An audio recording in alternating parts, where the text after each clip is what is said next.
Welcome to the Unraveling the Scriptures channel. Why, among all creatures, did God choose the raven?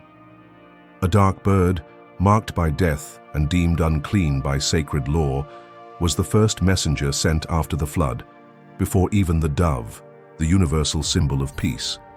In two nearly forgotten lines of the Bible, this raven appears and vanishes, leaving a mystery that intrigues and fascinates. Why was such an unlikely creature entrusted with such a crucial mission? Where did this raven go, never to return?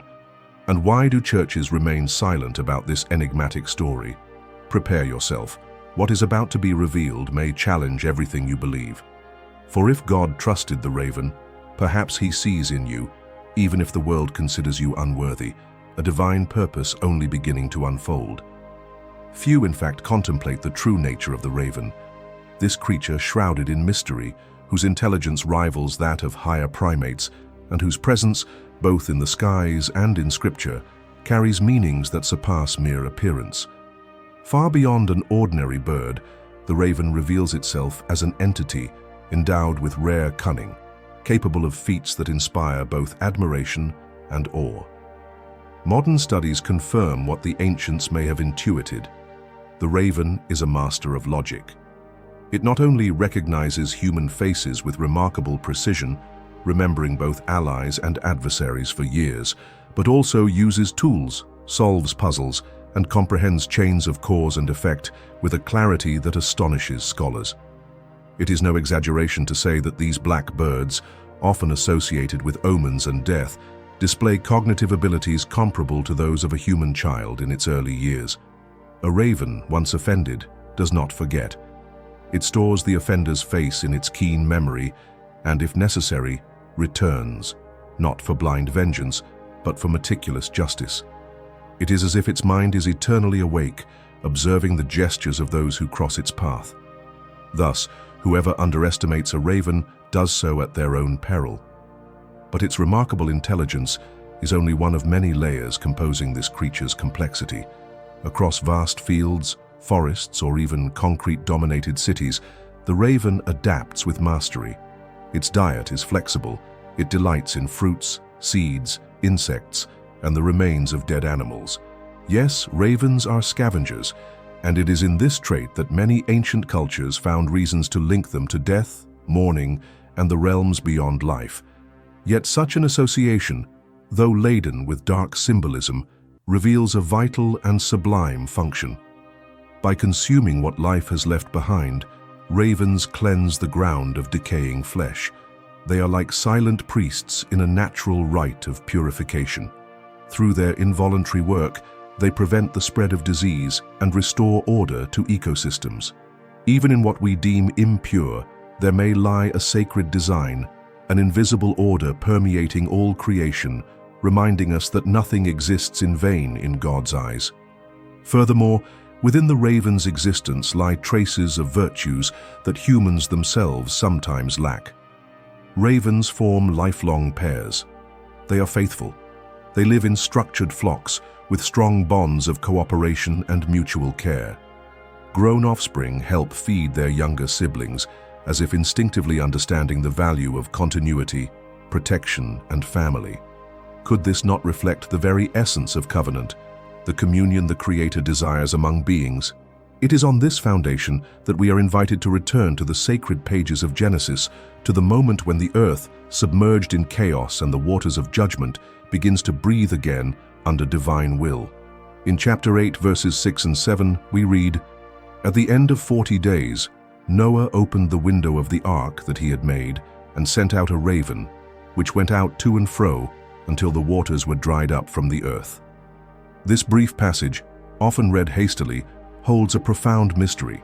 It is said that the raven was sent, that it went out to and fro, but then it disappears from the text. The narrative never mentions it again, as if its mission had been silent, solitary, and definitive. Why did Noah, a righteous man guided by the Spirit of God, choose the raven as the first messenger to survey the renewed world? Why not the dove, the one so often appearing in our hymns and children's illustrations, carrying an olive branch in its beak? The raven, however, was the pioneer. the first winged being to witness the earth after judgment.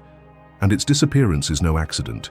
It is as if the biblical text provokes us, calling us to meditation. What does this absence mean? What message does the silence of the raven carry? In popular tradition, the dove was exalted. It returned to the ark, carrying a sign of hope and rebirth.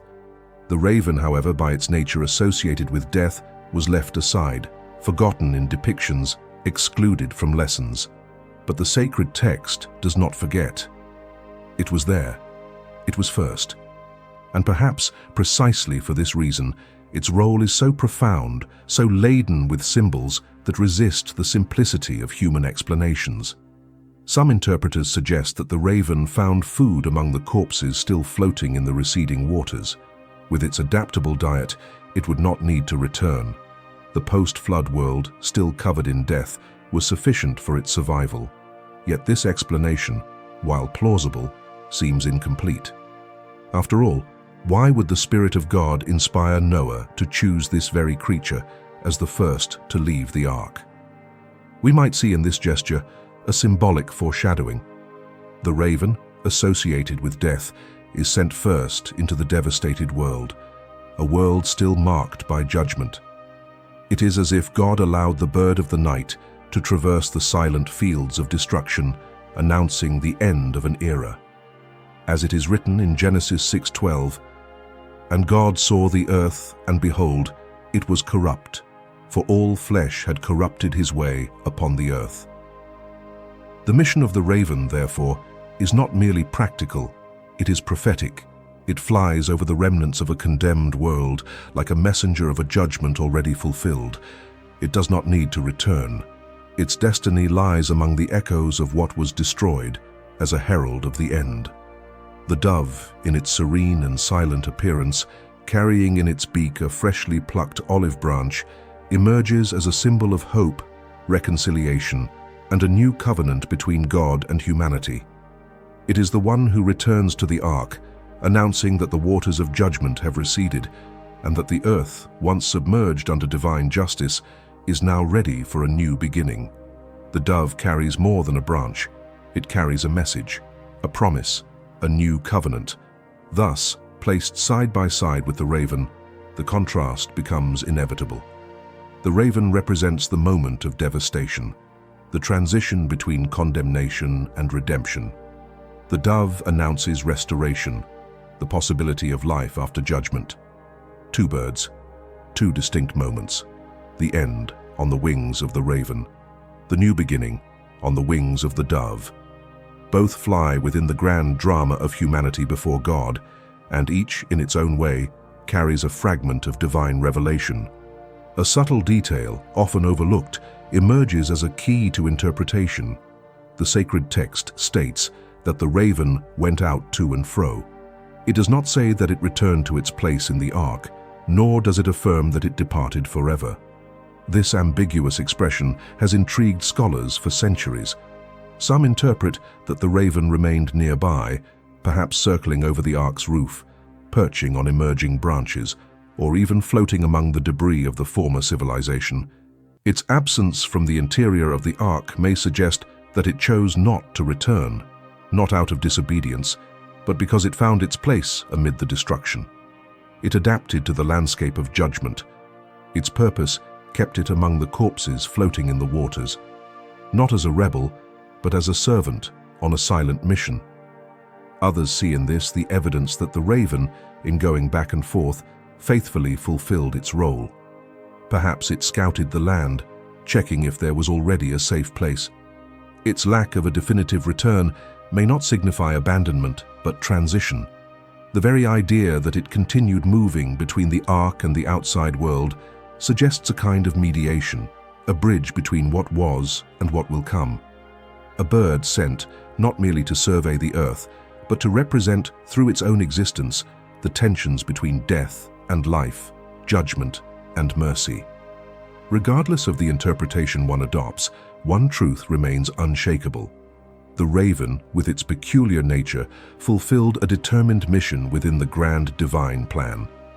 While the dove would come to symbolize renewal and the breath of peace, The raven was the first to behold the landscape of a judged world.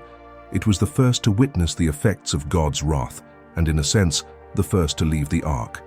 Both birds, with their striking differences, were instruments in the Creator's hands. Both flew with sacred purpose.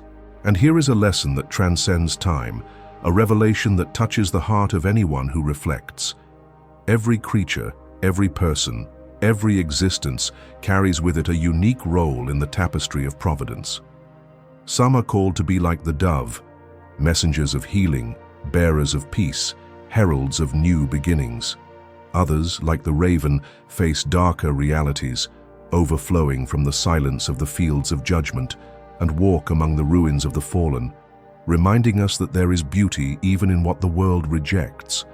Both are necessary, both are chosen, both are under the dominion of the same sovereign hand that with absolute perfection sketches the script of all things.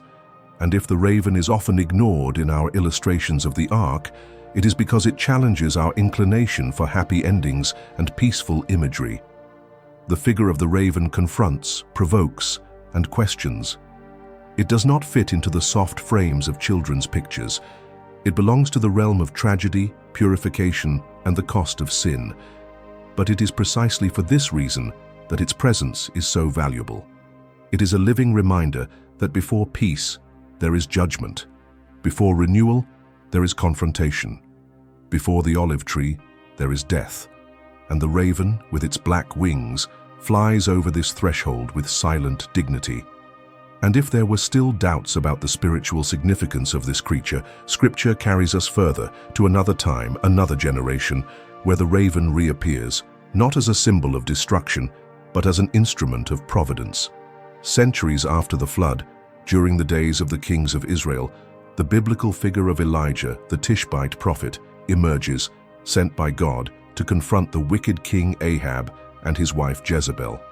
This royal couple had led the people into idolatry, corrupting Israel's faith with pagan gods. Elijah, as the solitary voice of truth, rose with courage, declaring the drought that would come as divine punishment. But in challenging the throne, Elijah also drew the crown's wrath upon himself. Pursued and threatened with death, the prophet had to flee. And it is in this context that one of the most moving scenes of divine providence unfolds. In 1 Kings 17:4-6, God tells Elijah, "Hide yourself by the brook Cherith, that is before the Jordan. You shall drink from the brook, and I have commanded the ravens to feed you there." Yes, ravens, those same birds regarded as unclean according to the law, those same creatures no one considered worthy of any sacred role. They were chosen by God as agents of sustenance, as bearers of life. Day after day, morning and evening, the ravens brought Elijah bread and meat. In the desert, among shadows and twisted branches, an invisible table was set for the prophet, and the servants of the feast were the least expected. The scene, when contemplated with reverence, leaves one speechless. Elijah, alone by the brook, hidden from the world, trusting solely in the word of the Lord, witnesses the heavens open and the ravens, obedient to the divine command, descend toward the earth, carrying in their beaks the sustenance sent directly from the heavenly throne. The bread was not ordinary, the meat was not random, everything was provided with precision. As celestial messengers, the ravens fulfilled the command of the one who governs even the winds and the stars. What makes this episode even more powerful is the theological paradox it carries. The law of Moses itself, in Leviticus 11:15, declares that the raven is an unclean bird. It should not be eaten. It could not be offered in sacrifice. Yet God chooses it to feed one of his greatest prophets. The message is clear. The Lord is not limited by human categories of purity or acceptance. He is not bound by our moral or religious hierarchies. God is free to use whatever he wishes, however he wishes, whenever he wishes. And often, he chooses the improbable, the rejected, the forgotten. Thus, the raven reappears in the sacred narrative, not as a messenger of judgment, but as a vehicle of grace. It transforms before our eyes. What once represented death now delivers life. What once moved among the remnants of creation now participates in the maintenance of the divine plan. This transformation is not merely symbolic, it is profoundly spiritual. It teaches us that God sees beyond appearances, that He works through means man would despise, and that often the miracle comes flying on the wings of what we once deemed unworthy. Many interpreters of Scripture, contemplating the singular scene of the ravens feeding Elijah, perceive a powerful lesson of humility and trust. This is not merely a miracle involving physical sustenance, but a profound message that spans centuries and challenges the human heart. God can use whatever He wills, however He wills, even that which man despises. What appears impure, unworthy, or inadequate to human eyes in the hands of the Almighty becomes an instrument of redemption, a channel of provision, a messenger of the heavenly will. The ravens, creatures that do not understand the complexities of the law, that do not attend temples or offer worship with words, obeyed the Creator's voice immediately. They fulfilled their mission with precision, without murmur or deviation. What a contrast with human beings, often reluctant before the divine will, conditioning their obedience on logic or personal comfort. Contemplating the silent faithfulness of these winged beings leads us to reconsider our own judgments and recognize that often God's wisdom manifests exactly where we least expect it. The story of Elijah and the ravens invites a posture of reverence before the sovereignty of the Lord, a sovereignty that bows to no human criterion but operates according to eternal purposes, often incomprehensible. Like clay in the hands of the potter, we too must yield to God's will, even when it is revealed through means we deem inappropriate. It is here that the narrative becomes universal. If God can use ravens to feed a prophet, then no one, absolutely no one, is beyond the reach of His transformative grace. Returning now to the beginning of this symbolic journey, we revisit the moment when the raven is released from the ark. It flies, disappearing from the direct narrative, yet it continues to hover over the waters of theology and spirituality as a figure that resists full comprehension. Perhaps its absence does not indicate rejection or forgetfulness, but fulfillment. Its silent departure may have marked the beginning of a new mission, not merely of exploration, but of restoration. While the dove returns with the olive branch, celebrated as a symbol of peace, the raven moves onward, invisible but active, renewing its species, finding dry land, fulfilling a role equally vital, though hidden from human eyes.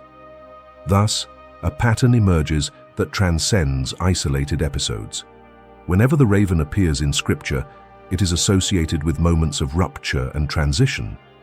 In Genesis, it flies over a world newly purified by the waters of judgment, signaling, even without words, that the old has passed and the new is about to flourish.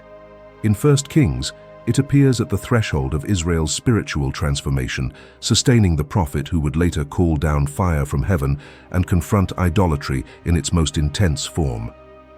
The raven is there, in the margins of God's great movements in history, not as a visible protagonist, but as a silent symbol of transition and providence.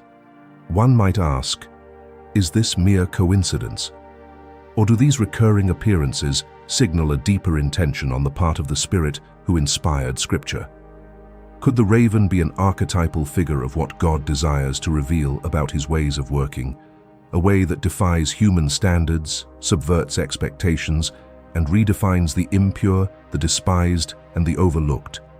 Throughout the ages, numerous theologians have recognized in the raven this transformative role. It is the improbable that becomes necessary.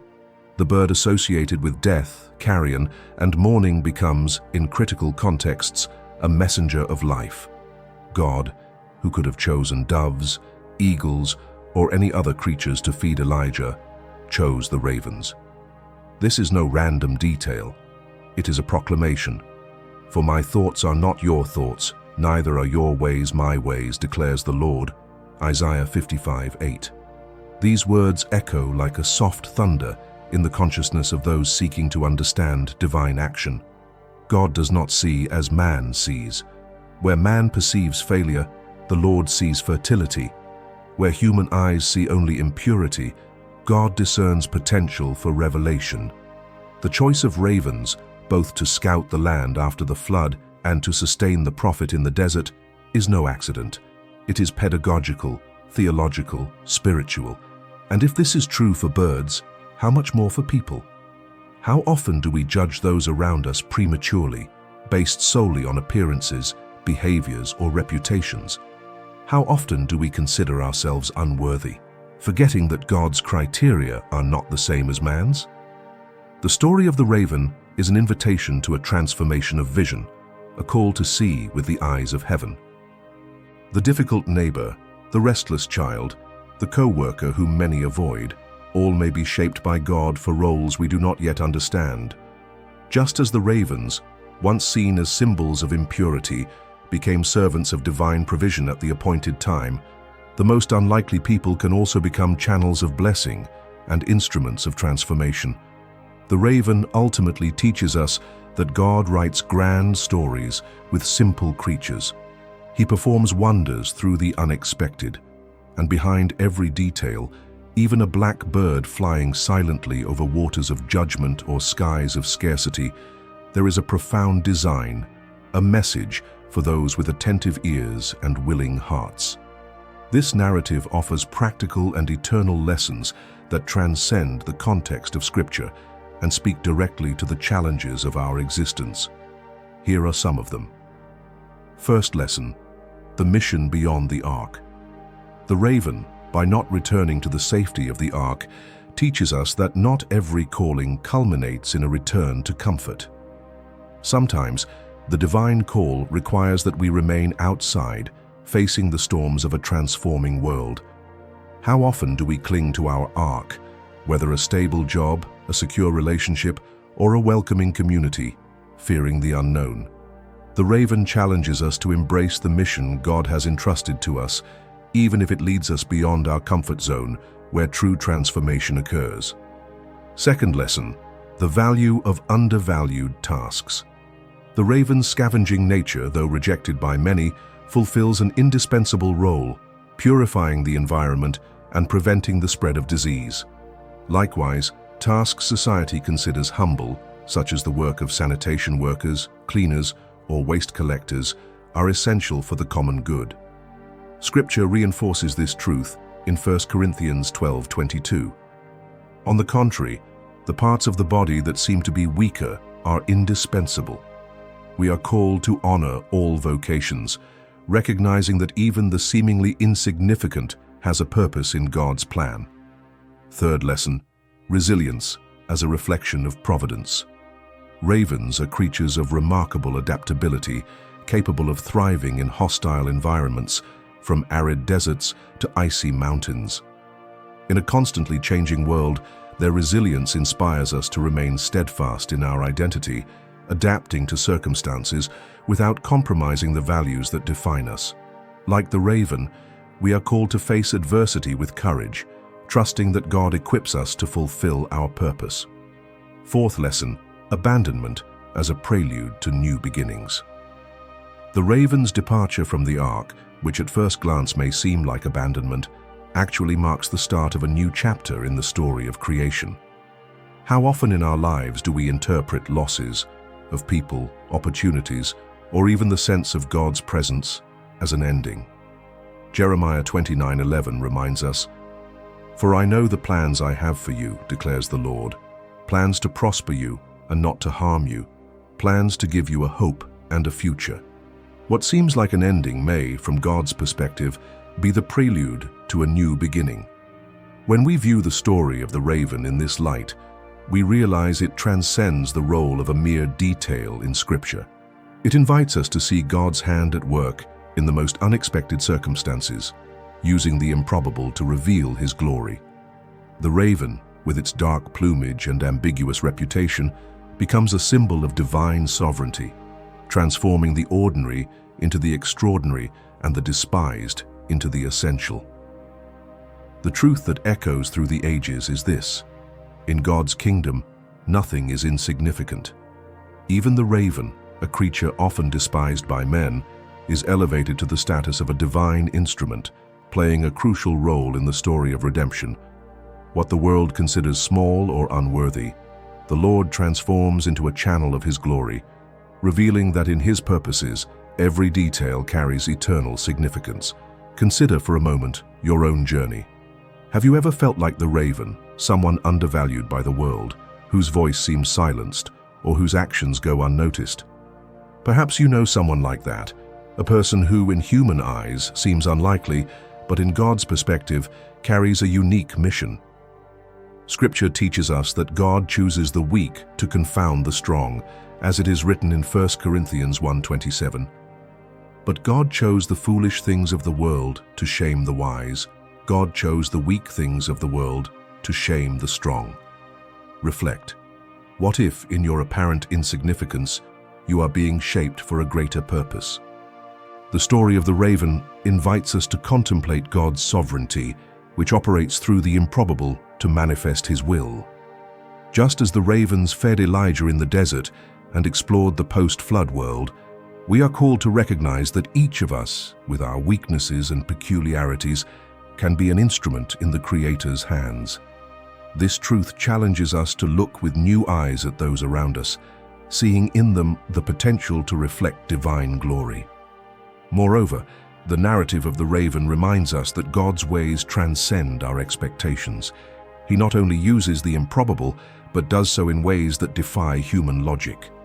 Like the ravens, which flew in obedience to the divine call, we are invited to trust that even in the most unexpected circumstances, God is writing a story of redemption.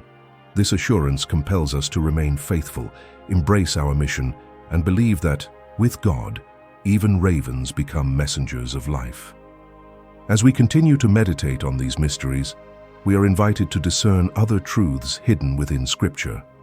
The seemingly small details of the Bible, a bird, a mission, a moment of transition, reveal profound lessons that resonate through the centuries. If you believe this, comment, "God provides for those who trust in Him."